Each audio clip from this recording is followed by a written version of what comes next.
ઓહો, પણ આજે ઘરનું જરાક શેડ્યુલ અતિ આડાવડું થઈ ગયું છે. પગ મૂકવાની જગ્યા નથી. થોડુંક ફર્નિચરનું કામ ચાલુ છે. મોટા બેન અત્યારે મારા માતાશ્રીને પિતા સાથે સત્સંગ કરે છે ઇન્ડિયા, હેડફોન ભરાવીને, કેમ કે કંઈ કાન પડ્યું સંભળાતું નથી. ધૂળ ધૂળ આખું ઘર કર્યું. નહીં,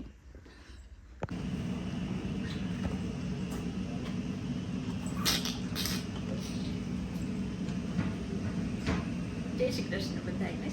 મારા અલ્પાબેન કંઈક બે શબ્દ બોલવા માંગતા લાગે, કોચિંગ તો મારા સામે ફોન રાખી દીધો. એનો મતલબ એ કંઈક બોલવા માંગે છે.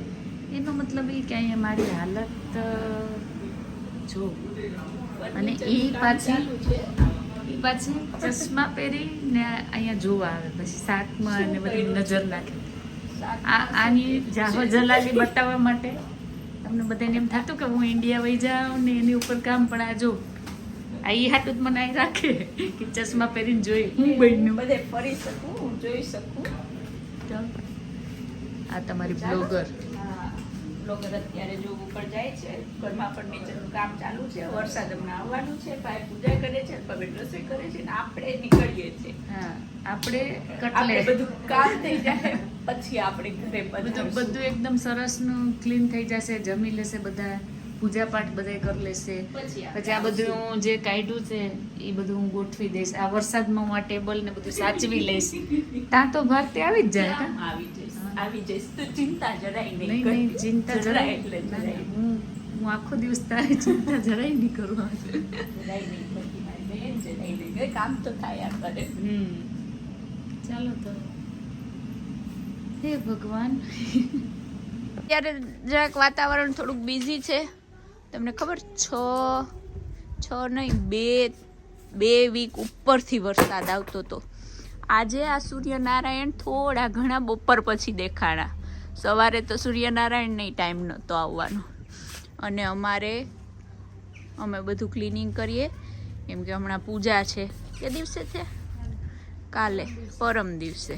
પણ કાલે મને ટાઈમ નથી, એટલે મોટા બેન મને આજે બધું કરાવી લઈશ કામ. અહીંયા મારા બેનનું લોજિક બહુ સરસ છે. મને કે હિંચકો ધોતી નહીં, હિંચકો કાટ ખાઈ ગયો.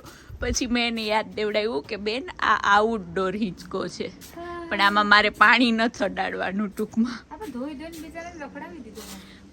કુદરતી ધોવાય ને તું ધો, એમાં જમીન આસમાનનો ફેર ને. આપણે જે ટોસથી ધોઈ નાખશું હમણાં.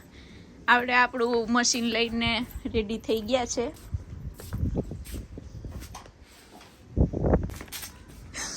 મારા મોટા બેન અત્યારે અહીં હિસાબ ઉપર ઉતરી ગયા છે. મેં એને એમ કીધું કે જો મારું આ ન મળ્યું ને તો મને ગમશે ને, એટલે મારી બેને આખું લિસ્ટ આપ્યું મારાથી. હું મેં તારું ખોયું. તારું એક ને અમારું, જો મારા ચશ્મા ને મારું કાઉન્ટર ને કઈ તારા ચશ્મા ધોવામ નાખ્યા. કેદી ના ધોવામ નાખ્યા. હવે તો તડકો આવી ગયો, ગોતવા પડશે.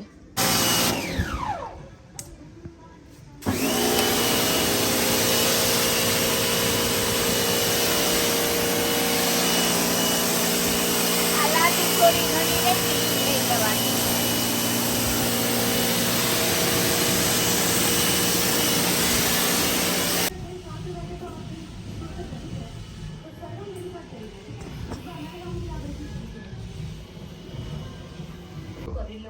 હા, જો મારી બેન અત્યારે ફરિયાદ કાઉન્ટર મારું બીજું કાઉન્ટર ખોઈ નહીં. મેં નથી ખોયું. બધું કઈ ઘરમાં ખોવાય એટલે મારો જ વાંક આવે. બધા કહેતા હોય ને કે જો આ બે બહેનોને કેવું બને. જો અમે કેટલું બાંધીએ, ખબર નાખજો હો. જો બહુ બાંધીએ અમે. જો એમાં એવું છે કે મારી બેનને જેટલું મારી પાસે કામ કરાવવું હતું ને એટલું કરાવી લીધું. કેમ કે હું કાલે નથી એટલે મારી બેને મારો બધો લાભ લઈ લીધો. આપણે વિડીયોગ્રાફરને કહેશું આપણે જરાક નજીક આવે. અને અત્યારે અમારે ભાઈને ને બાને લઈને કોઈના ઘરે જવાનું છે, તો અમે જઈએ છીએ. વાગ્યા છે 6:30 અને સૂર્યનારાયણ ખૂબ પ્રસન્ન છે આજે. આફ્ટરનૂન, બપોર પછી મારા સાસુ સસરા બેસી ક્યારના. મારા મોટા બેન જોઉં ને આવે તો થાય ને. તો ચાલો આજે જોડાયેલા રહેજો. આ ચરણ પાદુકા કમક કમક કમક કરતા મારા મોટા બેન મારા સાસુમાં બેસી ગયા છે. બા જય શ્રી કૃષ્ણ. આજે મારા સાસુમાં હસીને જય શ્રી કૃષ્ણ કે છે. બા જય શ્રી કૃષ્ણ. ના ચાલો બંધ કરતી હોય તો, મારા સાસુને તકલીફ ન દેતી હોય તો. હાલો તું જા કે હું મને જ બેબી સીટ ઉપર મને જ બેહાડશે બધા. બા બા હું હસવું આવે તમને? બેબી સીટમાં, વચલી સીટમાં મારે જ બેસવાનું. ભાઈ જય શ્રી કૃષ્ણ. ચાલો હા પતિદેવ થોડાક લાલ ચોટ થઈ ગયા છે, થોડુંક મોડું થયું એટલે. બા બેન પાછળ મારા શાંતિ નથી.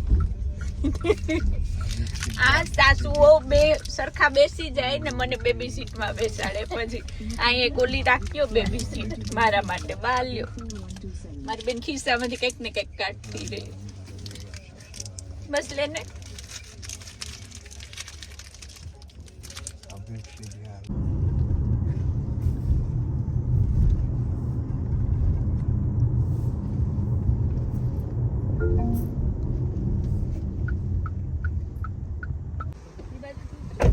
ઓહો પહોંચી ગયા.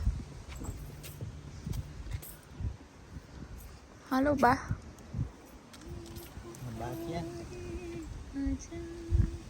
મારી બેનને ભૂખ લાગે ને તે ગીત બહુ છે ગાવાના.